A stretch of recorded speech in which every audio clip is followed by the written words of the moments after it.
Hey everybody, Mike Frazier from Miller Industries. Today we're going to talk a little bit about the spreader bar. Spreader bars have become a must for the towing and recovery industry. There are many on the market, but Miller Industries spreader bar is engineered to the highest standards and quality for your safety.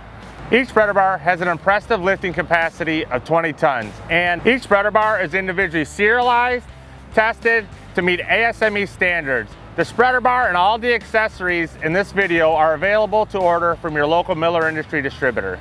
It comes standard with 5 pieces. The main tube is constructed of extremely strong and lightweight alloy. You can mount the tube in several locations on your unit, tunnel box, side boxes, inside the box, wherever you choose to mount it.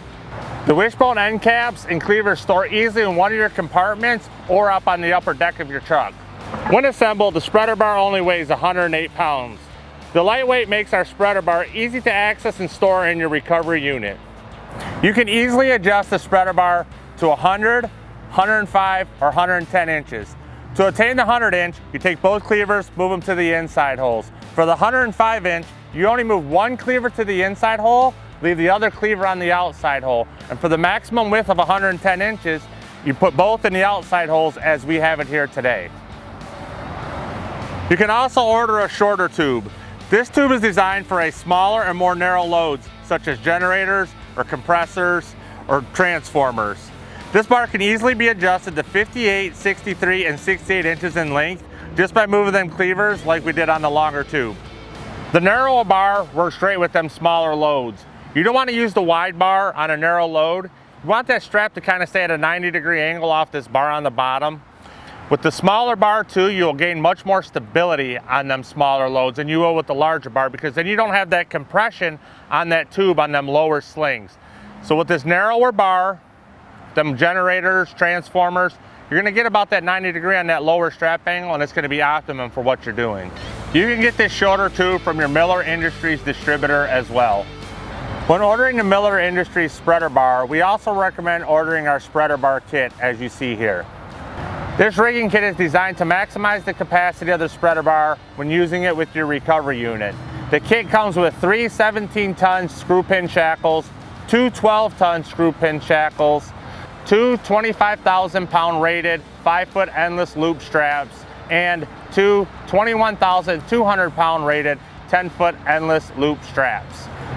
Now that we've talked a little bit about the spreader bar and the accessories themselves, let's walk you through the proper assembly and use of this spreader bar. To start, we need to ensure that we have the end caps installed to the center tube correctly. We want to make sure that the longer arm of the cleaver is facing upward and must be angled in. You do not want to have this angled outward. The load has to be on the bottom side of the bar, not on the side of the bar. The actual attachment to the load will depend on what you're lifting.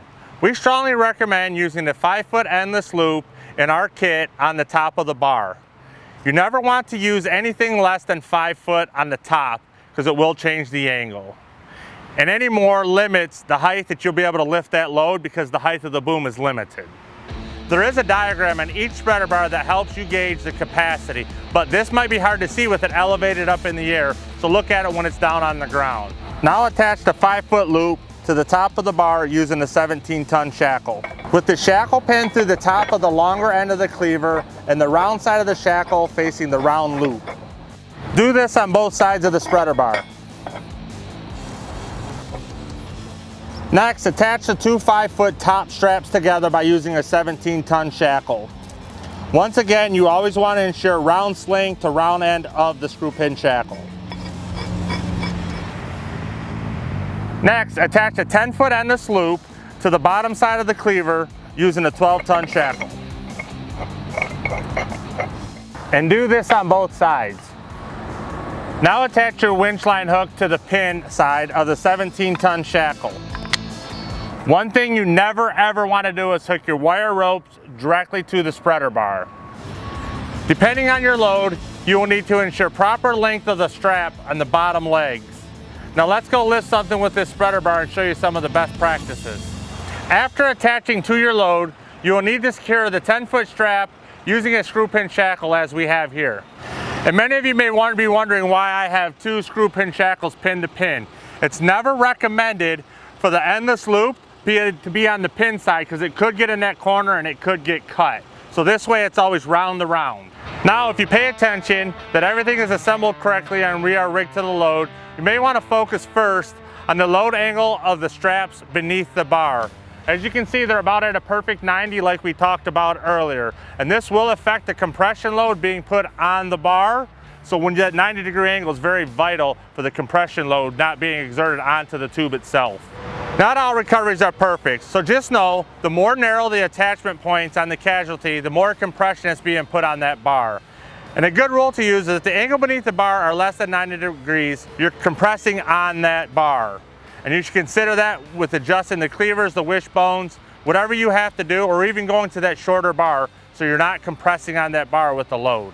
When using the Miller Industries spreader bar, always refer to your product owner's manual for specific uses and capacities.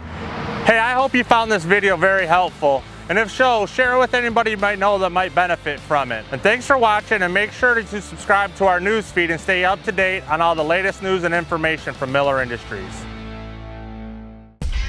Miller Industries, the world leader in towing and recovery equipment.